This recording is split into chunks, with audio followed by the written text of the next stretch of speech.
It's part of the industry that's dying out, is when you buy in a whole beast and you butcher it down yourself. It's more cost effective if you've got the knowledge and the skill passed on that you can teach the guys how to do something. And then for us, we buy in a leg for about 100 pounds, and then where I can get the whole beast, the stalker will shoot it up, the butcher will skin it and gut it, and then hang it for us for 2 weeks, and then we'll get the whole beast in for around about 160, 180.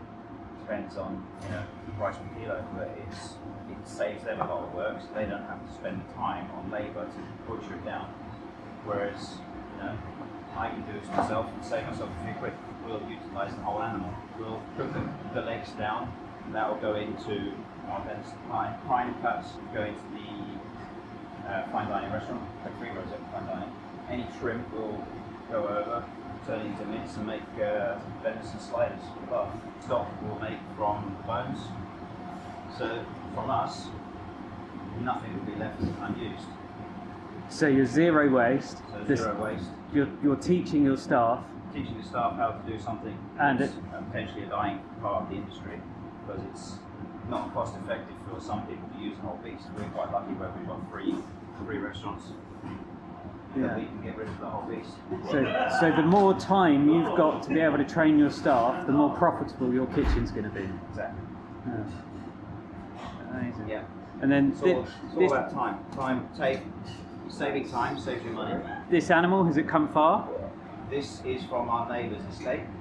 So at the end of our 190 acres, there's another farm, and it's literally come from there. So at one point, this might have been running around in our car park. Yeah. So, and by the end of today, it's going to be someone's dinner. Wonderful. Yeah.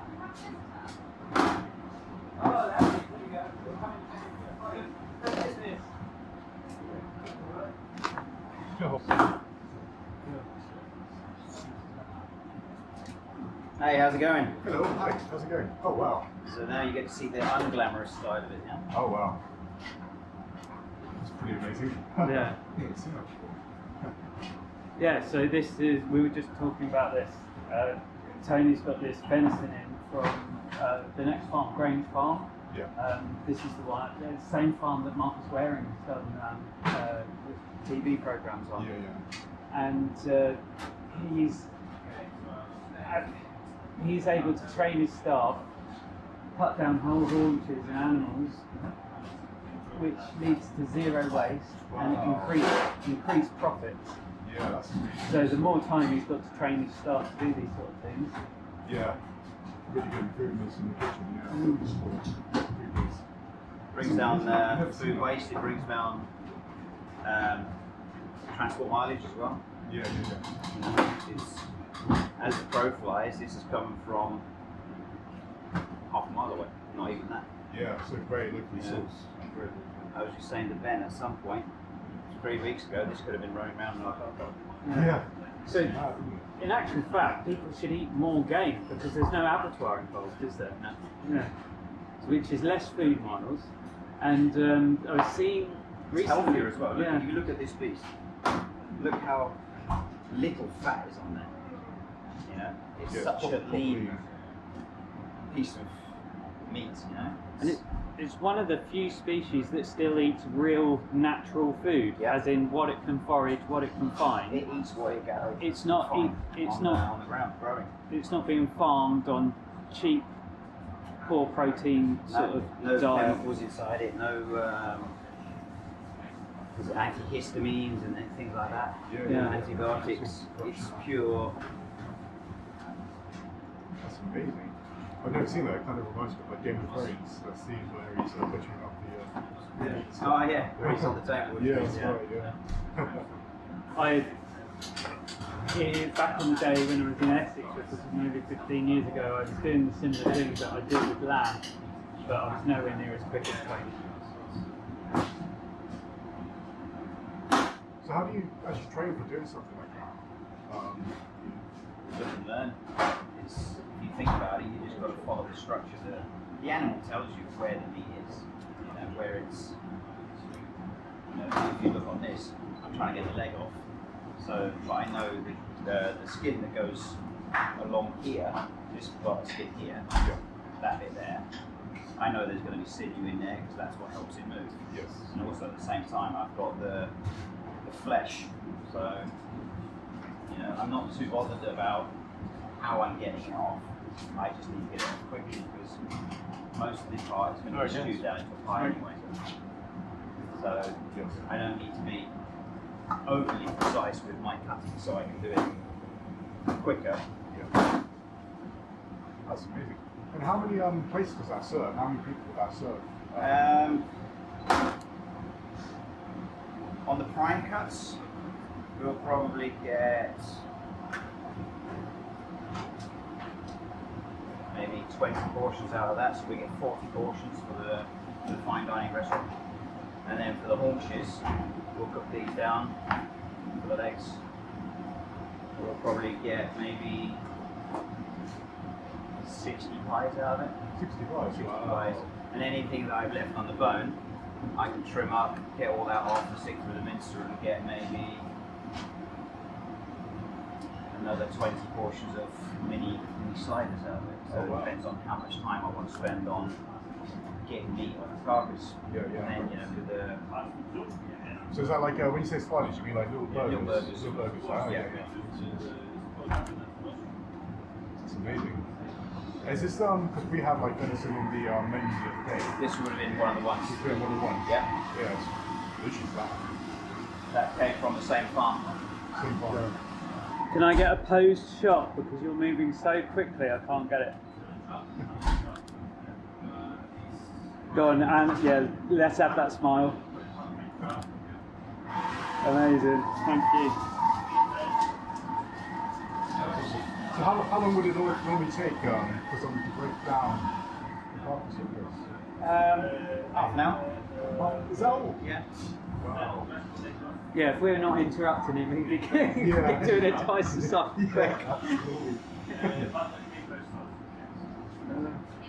My dad used to work at butchers when he was a kid. Really? Yeah. He used to do like some, not like any of like this kind of stuff, but he would do like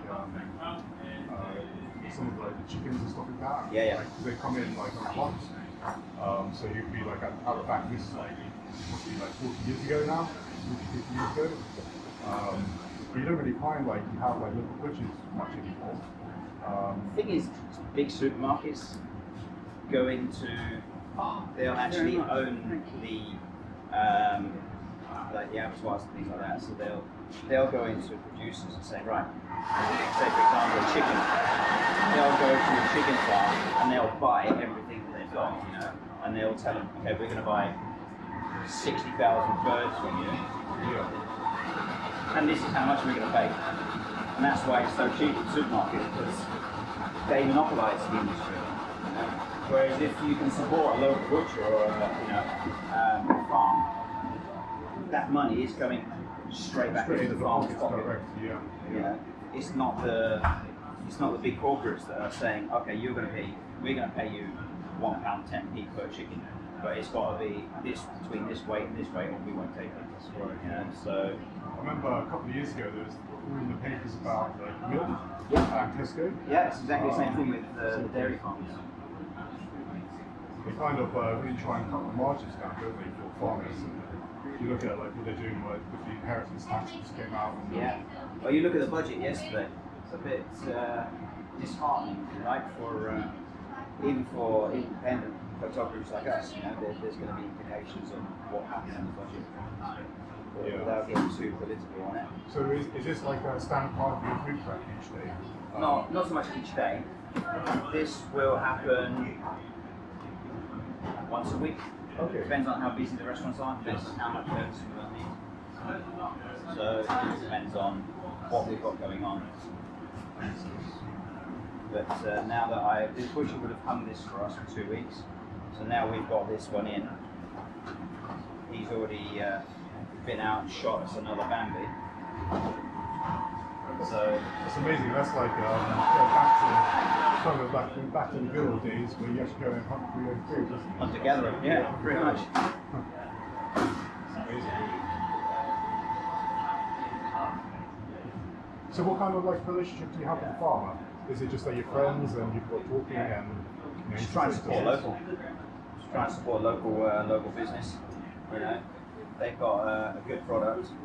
Trying to save our mileage a little bit, and it's a good story as well to go on our menus as well. You know, yeah, it's a big thing, venison isn't it? from Locally a sourced local farm. 100%. I've been watching a little bit around Jeremy Clarkson, what he's doing. Oh yeah, Carson's farm. Yeah. Yeah. Yeah. Great. You've been watching that as well. Yeah. It's a real eye-opener though, isn't it? To like watch it as like a documentary series. This is it. You know, it's people don't realise what it takes to get food on a plate. Yeah. You know, and we're all happy to moan about, oh, the price of milk's just gone up again, or bread's gone up. But Yeah. you know, if you look at the Ukraine war, the price of flour tripled. You know, it's little things like that, and that's just one item. Yeah. I know that for me, this year alone, our food costs have gone up by 14%. We're still trying to make our guests happy with producing food where they can come in, they feel like they've had a decent meal without being ripped off. Yeah. You know, trying to keep the costs to a level where I'm maintaining the company standard, I'm making money, you know, I'm being able to afford to keep a team employed, Yeah. you know, because that's what it comes down to at the end of the day. If I can't keep people employed, why am I doing it? Yeah. Yeah. You know? 100%. Fundamentally, I cook. There's two reasons I cook. One, I enjoy doing it. Two, I like to see people's faces. I like to see their reactions. Yeah. You know, Yeah. Absolutely. and if that reaction is, oh, that was too expensive for what we got, you know, I've got to find a way around that. You know, it doesn't always mean that I have to use cheaper products. It means sometimes I need to buy a little bit smarter. quantities, yeah. Buy smart. Like I was saying, you know, 90 quid or 160 quid. You know, it's about finding that loophole, if you like, That makes sense. where I can make money, where I can save money.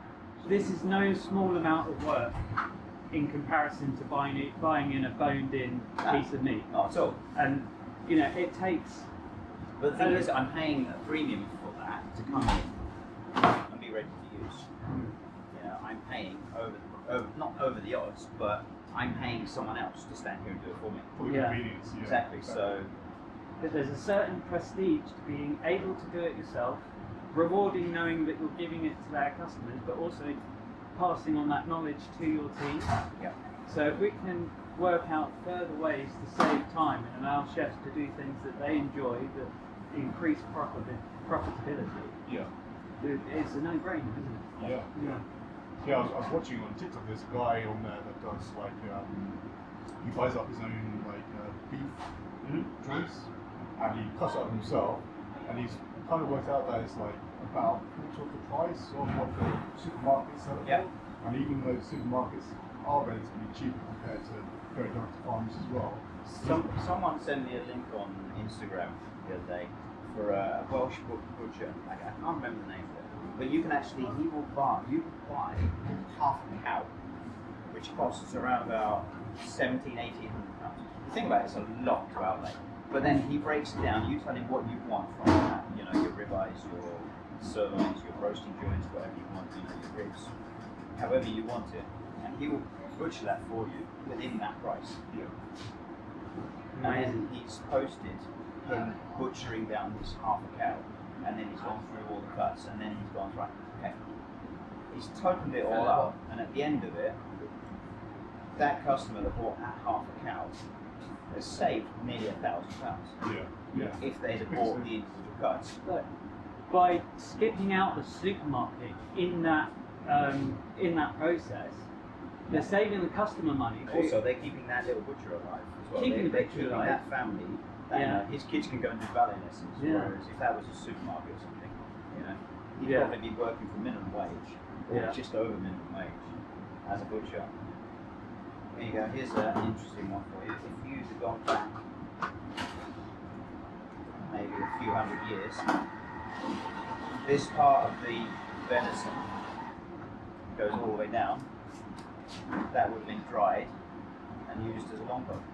Oh, really? That would have been your elastic that they would have used. So nothing would get wasted. Yeah, makes sense.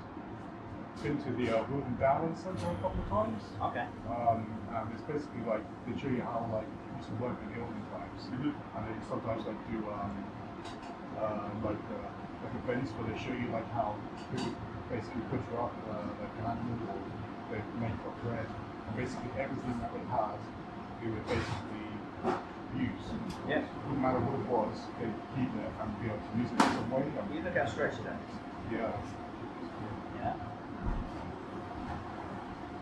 So that would have been dried out. I've snipped it in half. Well, you're not planning on making a bow and arrow going out hunting one yourself, though, are you? So it doesn't really matter at this point. But yeah, next time. That'll be the next episode. Watch this space. So that's the loin coming out, isn't it? Shad the loin, yeah. Yeah. Keep it as clean as possible. Yeah, slow down for that bit. Yeah, it's amazing how little waste there is on there in terms of the fat content. Yeah, fat-wise. Fat is virtually nothing. Yeah, you hardly have to move any on it out. The most fat that I've come across was internally, and that was with kidneys attached. Yeah. You know, but even that, we can render that down with that in the pastry. Does it give it like a more flavour, like more flavor flavour on Yeah. the pastry itself? But with this one, I would probably just take that down, mince it, and use it in for the burgers, stop the burgers from drying out. Such a very therapeutic. Watching you do this, it's like So you know, I think what you've got going on is it's a great idea, and it could be beneficial for quite a lot of people out there. So. We're really grateful for your help testing it out as well. The feedback and the constructive criticism has been invaluable, you know, and it's been really helpful, It has, beyond yeah. helpful. it really has. If people want to meet those objectives of having a good prep time Yeah. and good, good autism, that's kind of like taking care and what you're doing at work, isn't it? So, yeah, it's happened. You know, I don't think any chef wakes up in the morning and thinks, "Oh, what can I go to work and up to that?"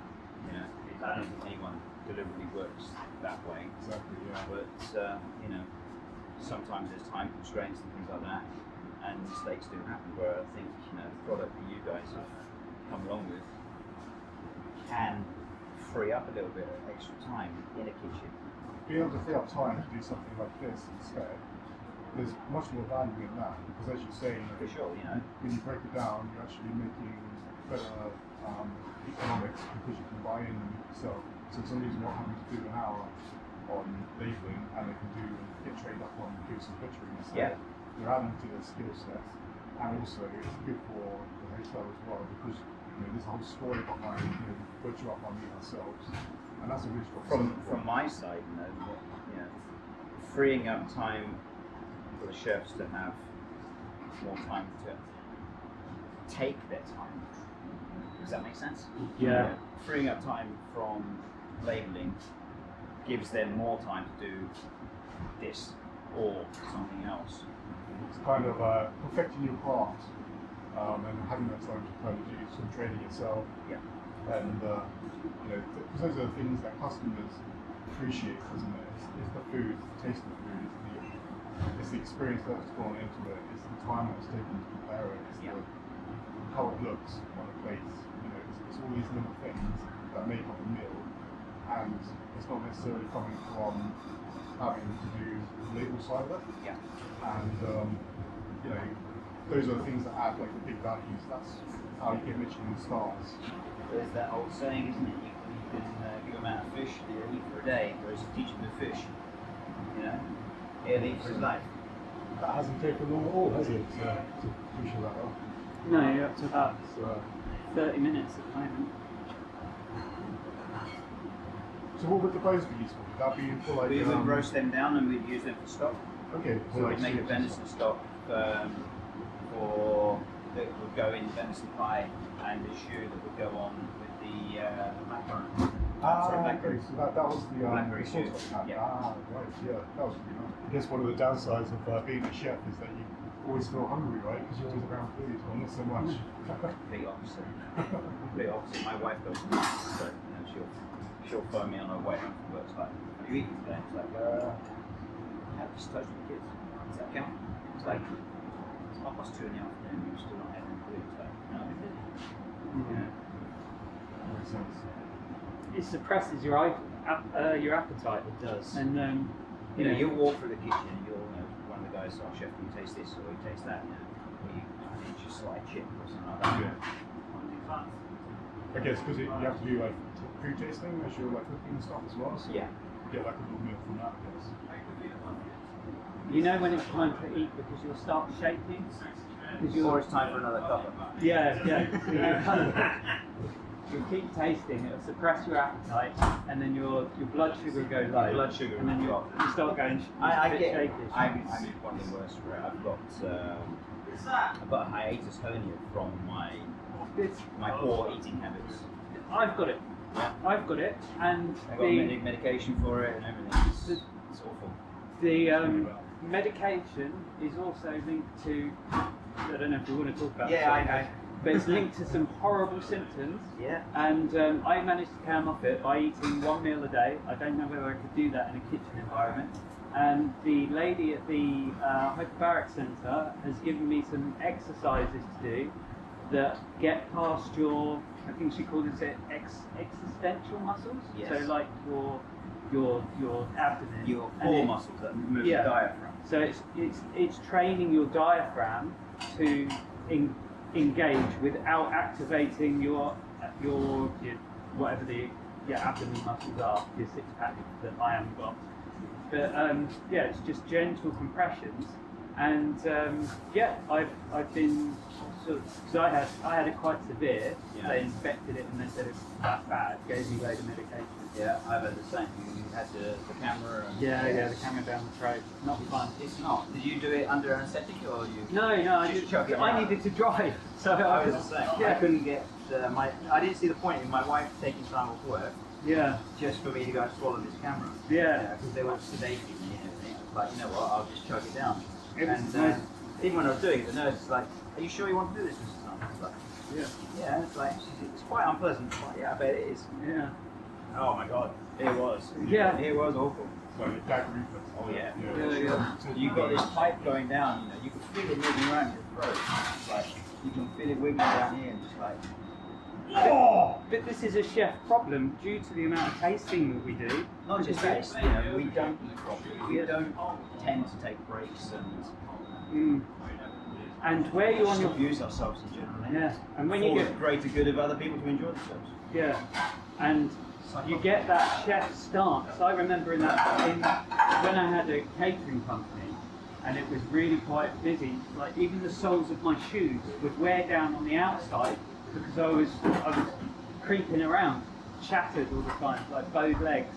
And you're just not engaging those muscles because you're almost hanging, Because and your diaphragm gets gets weaker. You're leaning over yourself, so there's no pressure on your diaphragm.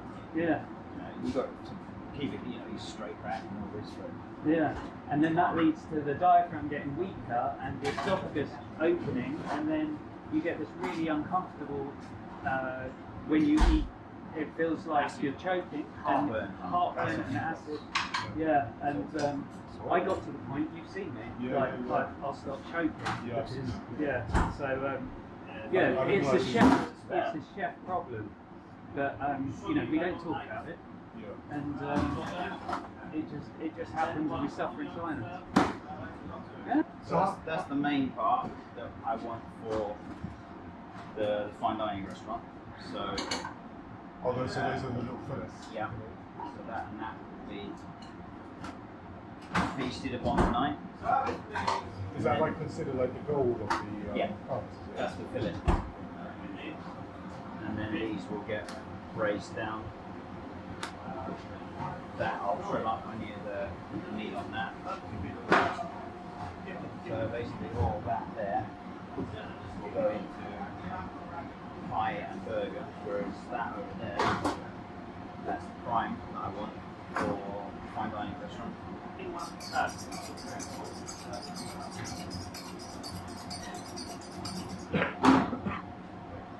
And you've launched it, haven't you? Your fine dining restaurant. Yes. 2 weeks ago now, so that's up and running. We doing okay. We'd obviously like to get more guests coming through, more people enjoying the experience. I think we're going to have to invest in another phone camera so we can get multiple shots. Yeah, so the split between the two. Yeah, definitely. So, Yeah, because it's interesting because you can do like a close up and actually get really kind of in there. so you want to see Tony when he's speaking, but you also want to see this. What's happening? I Yeah. wonder if I can.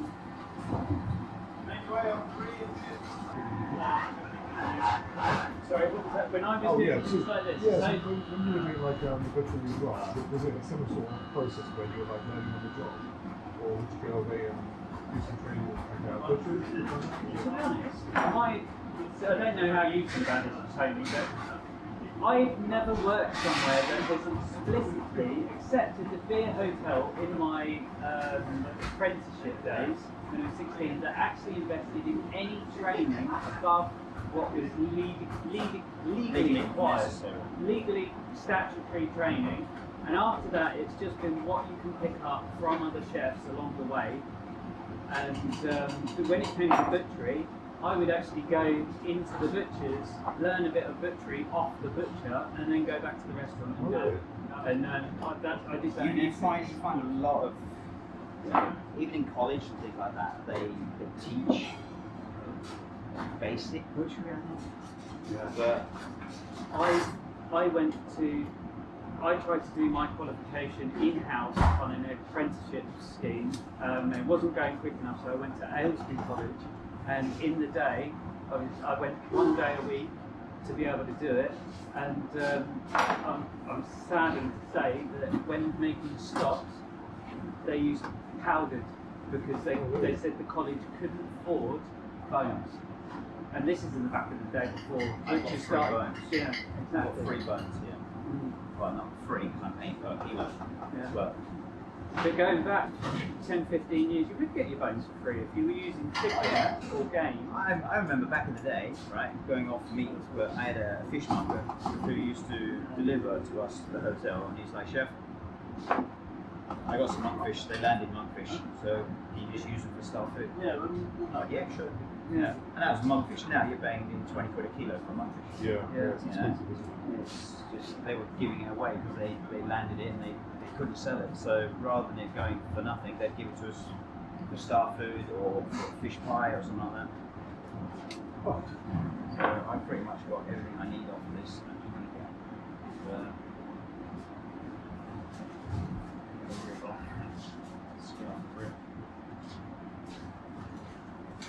Alright, any idea what Josh did with my axe?